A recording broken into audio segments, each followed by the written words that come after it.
Hello, my friends, and welcome to another episode of 30 Albums for 30 Years, 1964 through 1994, where we evaluate the most impactful albums between those years, and I do it chronologically by release date. So the plan is 30 albums per year for 30 years. Ton of albums. I am your host, Jay Sweet. On today's episode, we're going to be checking out the record, The Temptations, Meet the Temptations, released on the Motown label, April 13th, 1964, recorded between the spring of 1961 and January of 1964. It's a pretty big range. This is a compilation type album. So check it out. Let's meet the Temptations.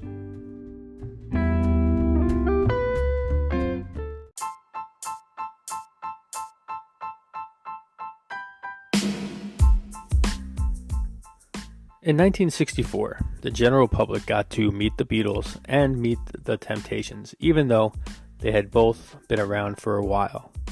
So are you tempted to understand the complete history of the Temptations? Well, honestly, you should put your energy elsewhere, because at this point, there have been 27 members making up a group that showcases 5 singers. So regardless of the many changes within the group, let's attempt to meet the Temptations. The Temptations are a vocal group from Detroit. The group was formed by combining 2 popular regional vocal groups, the Primes and the Distants. The Primes included original Temptations Paul Williams and Eddie Kendricks, and the Distants included original Temptation members Otis Williams, the only surviving member at this point, Eldridge Al Bryant, and Melvin Franklin. Before becoming the Temptations, the group was working under the name The Elgins. The Elgins auditioned for Berry Gordy's Motown label in 1961, and instead of being offered a deal with Motown, Gordy initially signed the Elgins to Miracle, a subsidiary label. They also were forced to change their name, and this is when they become the Temptations. And the reason was that Gordy had already been working with a group called the Elgins. It's confusing, I know. So the Temptations released 2 singles in 1961 on the Miracle label. Those tracks are Oh Mother of Mine and Check Yourself. Gordy then ended the Miracle label and reassigned the group first to Gordy Records and then finally to Motown Records. This is where they recorded their first R&B hit, You're My Dream Come True. Then the group began touring with the Motown Review show and continued to release singles that didn't chart very well. They didn't actually chart at all. And in 1963, the Temptations began working with singer, producer, and writer Smokey Robinson in an effort to produce hits. And the group released I Want a Love I Can See, but the song also failed to chart. Then the Temptations' Al Bryant began to grow frustrated with the group's lack of success, and things got violent when Bryant hit Paul Williams with a beer bottle on a gig. Then he had a second incident when he had a violent outburst on stage during a Christmas show. So Bryant was fired from the group and returned to his life as a milkman and a local singer. And his heavy drinking led to his death in 1975. At only the age of 36. Alright, now stick with the story. Replacing Bryant was a local fan and a friend of the band named David Ruffin. And with the hiring of Ruffin, the Classic 5 lineup, David Ruffin, Otis Williams, Melvin Franklin, Paul Williams, and Eddie Kendricks was solidified. Then the group continued to work with Smokey Robinson, and in January of 1964, they scored their first significant hit, The Way You Do the Things You Do. And to showcase the group's earlier material, Motown decided to take several of the group's releases with Bryant, along with The Way You Do the Things You Do, and release the group's first album, Meet the Temptations.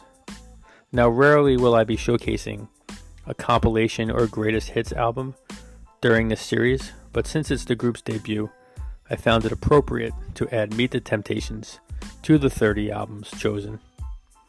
especially since it's a great representation of the group early on.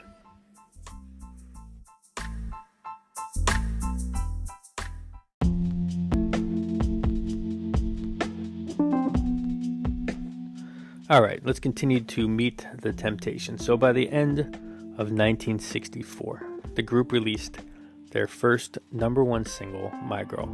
And over the next few years, the Temptations became one of Motown's biggest hit makers with songs like Get Ready, Ain't Too Proud to Beg, I Know I'm Losing You, and I Wish It Would Rain. And around this time, David Ruffin, who sang lead on most of their hits, began to get carried away. He began to get carried away with himself, and he refused to travel with the group and reportedly demanded a private mink-lined limousine to transport himself and girlfriend Tammy Terrell, who was another Motown artist. And after Motown renamed several groups to showcase a leader, so for example, the Supremes became Diana Ross and the Supremes, and the Vandellas became Martha Reeves and the Vandellas, Ruffin became adamant that the group should change their name to David Ruffin and the Temptations. And fueled by cocaine and greed, Ruffin continued to be a menace, and after missing a performance, he was released from the group and replaced by former Contours lead vocalist Dennis Edwards in the summer of 1968. Ruffin did not take the news well, and several times he stormed the stage, grabbing the microphone during Temptations performances. His antics only further angered the members of the Temptations, and any thought of a potential return was squashed. Then in 1969, Ruffin released a solo record that charted well, and he remained relatively popular throughout the 1970s, but his popularity eventually began to wane, and his drug activities and reportedly abusive nature towards Terrell grew increasingly problematic. And he was imprisoned for not paying his taxes in 1982 and continued to have legal difficulties and died in 1991 at the age of only 50. His death was a result of an overdose from crack cocaine. Meanwhile, the Temptations with Edwards continued to flourish, and the group soon began to showcase a new, more modern, psychedelic soul sound.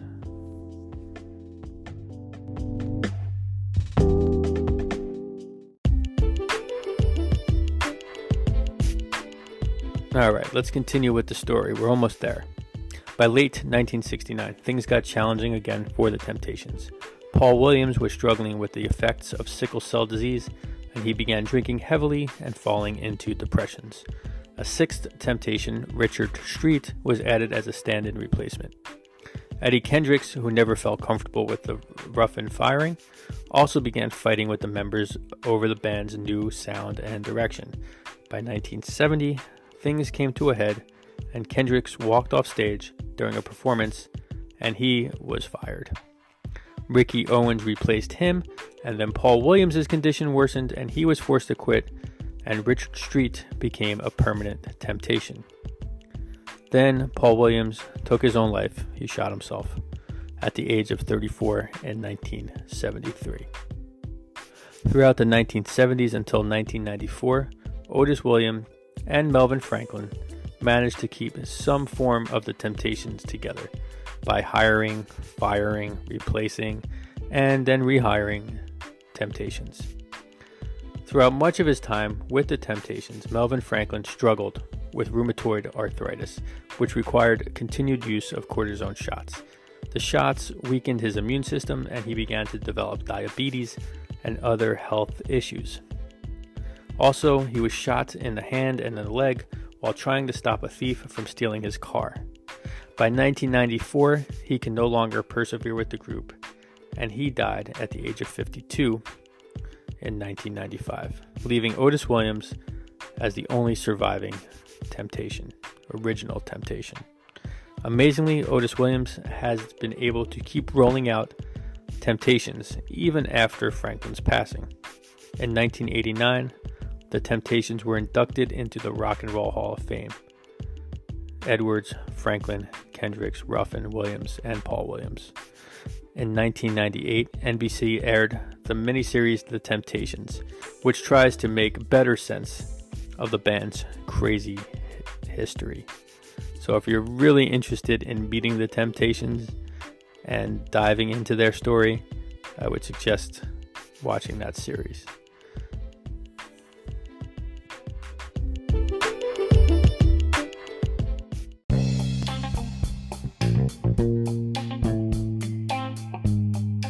Alright, finally time to drop the needle on the record. And track number 1 is The Way You Do the Things You Do, which was released as a single in January of 1964. The song was written by Smokey Robinson and Bobby Rogers from The Miracles, and the tune represents the group's first major hit, reaching number 11 on the Billboard Pop charts. It was also the first single, and the only on this album, to include David Ruffin. Ruffin replaced Eldridge Bryant only a few weeks before the recording. Singing lead on the track is Eddie Kendricks, and supporting the band is the fantastic Motown rhythm section, the Funk Brothers. Lyrically, the song includes a bunch of cheesy pickup lines, but after the song's success, the boys would only need one line. And that pickup line would be, "Have you ever heard of the Temptations?" Yeah, well, I'm one of them. The Way You Do the Things You Do is just a fantastic pop tune that perfectly represents fantastic songwriting and Motown's heavily layered sound. It's an absolute treat to hear this song every single time. The Way You Do Things You Do. All right.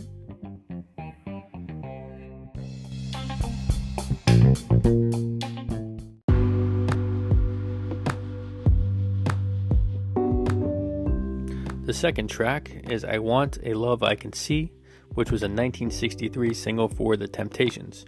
It was the first time that the group collaborated with hitmaker Smokey Robinson, and it was meant to be the group's breakout hit. It wasn't. The song failed to even chart. Paul Williams is featured as the lead vocalist on this track, a role that he enjoyed early on. Lyrically, it's a reflection of what true love should be. The song features a funky bass line provided by master James Jamerson, one of my personal favorites. I Want a Love I Can See had all the elements to be a bigger hit. It just wasn't. Check it out.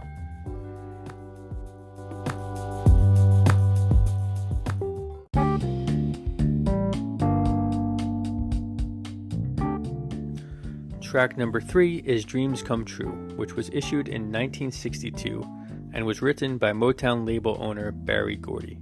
It was the Temptations' first nationally charted single, reaching number 22 on the R&B charts.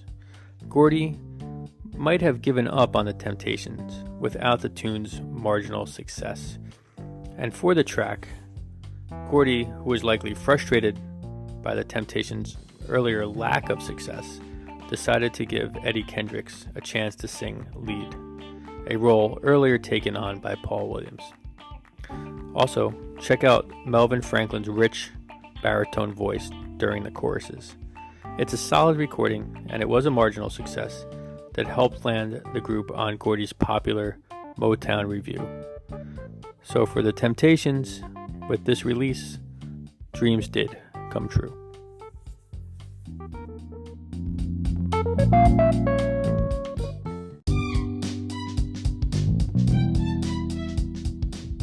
The next track is Paradise, another 1962 single written by Berry Gordy that showcases the vocal skills of the group and the intervallic range between a falsetto sung by Eddie Kendricks and the deep, rich baritone notes sung by Melvin Franklin. The single was a commercial disappointment, but honestly there's nothing not to like about Paradise.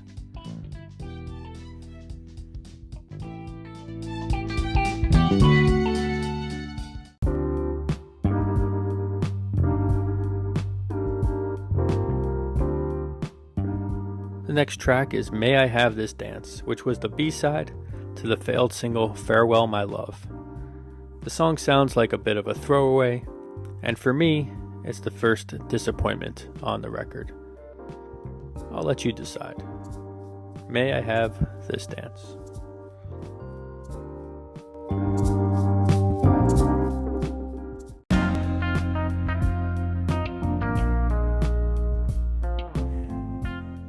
The final track of side 1 on the original LP is Isn't She Pretty, which was recorded in 1961 and written by Temptations' Eddie Kendrick and Otis Williams with the help of Berry Gordy. The song was intended to be a single for Gordy's Miracle label, but when the label folded, it was shelved until it appeared as a B-side for the 1962 single Dreams Come True. The recording showcases the group singing as an ensemble, and then each vocalist is offered a lead part. The lyrics are pretty amateurish, but it's cool to hear each voice showcased. Isn't she pretty?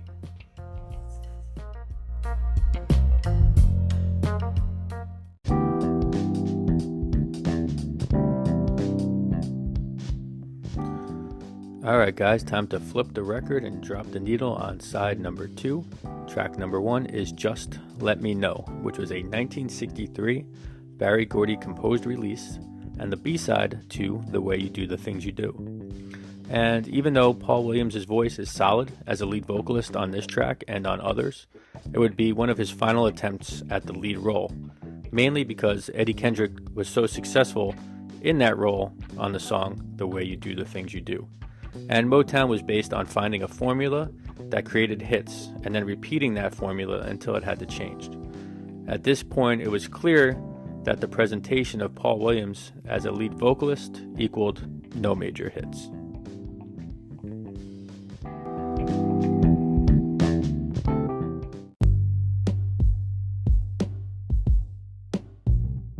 The next track is Your Wonderful Love, which has a soulful Sam Cooke style vibe. Paul Williams again proves that he was a solid lead vocalist, but sadly the song did not connect with a larger audience. It's a pretty soulful tune and a great track, Your Wonderful Love.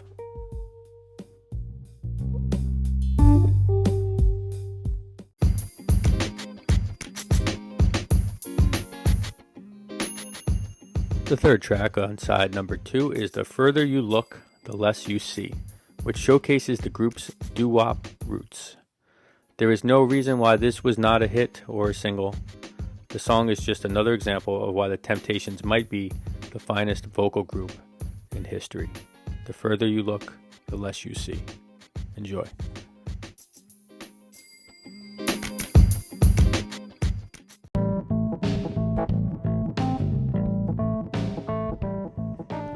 The next track is Check Yourself, which is credited to Bryant, Franklin, Otis Williams, and Berry Gordy. It was recorded in 1961, and this was the second single from The Temptations. It was a regional hit, and the first song to chart nationally for the group. Things were beginning to look up for The Temptations with this single, but it would still take a few more years before they broke into superstardom.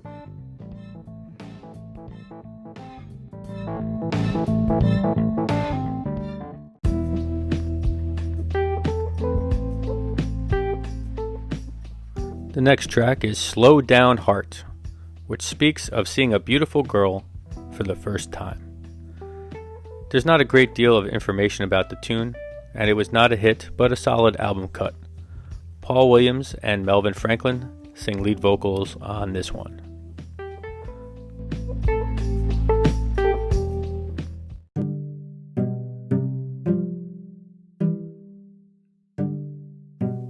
Following Slow Down My Heart is the final track on the original LP, Farewell My Heart. So first the heart slows down and then we say goodbye to it. This sounds kind of problematic. Farewell My Heart was the last single released by the original 5 Temptations lineup, 1963. Berry Gordy wrote the song, and once again it was an attempt to find a major hit for the group. And yet, it was another release that continued their hitless streak, which was concerning for the Motown label at the time. Now, later, of course, the Temptations made the label millions. Enjoy Farewell, My Heart.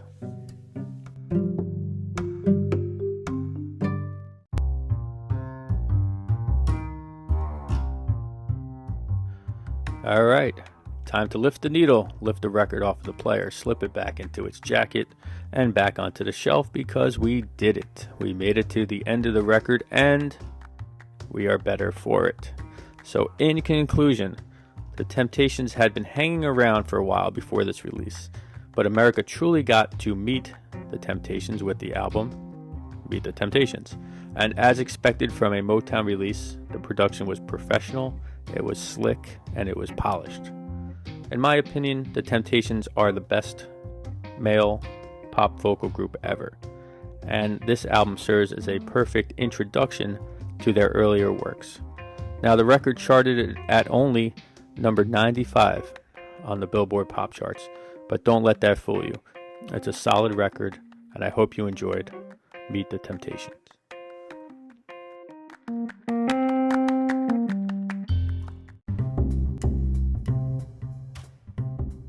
All right, guys, thanks for listening to the podcast. Really enjoyed doing it. If you like what you've heard and want to learn more about this album or other albums, please go to the website 30albums for30years.com. Also, check out my book, The History of American Music, 1750 through 1950, and Origin Story from Kendall Hunt Publishers. Stick around, we got some bonus material on this next one, and together, let's keep the music alive. Have a great day.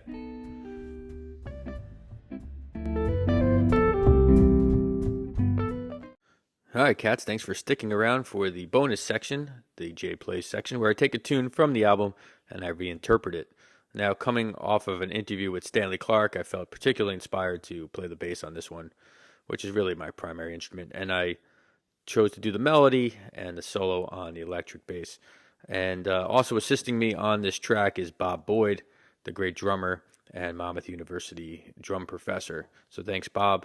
Again, these are just home demos, so judge them as you will, but enjoy it nonetheless, the way you do the things you do. Thanks for listening.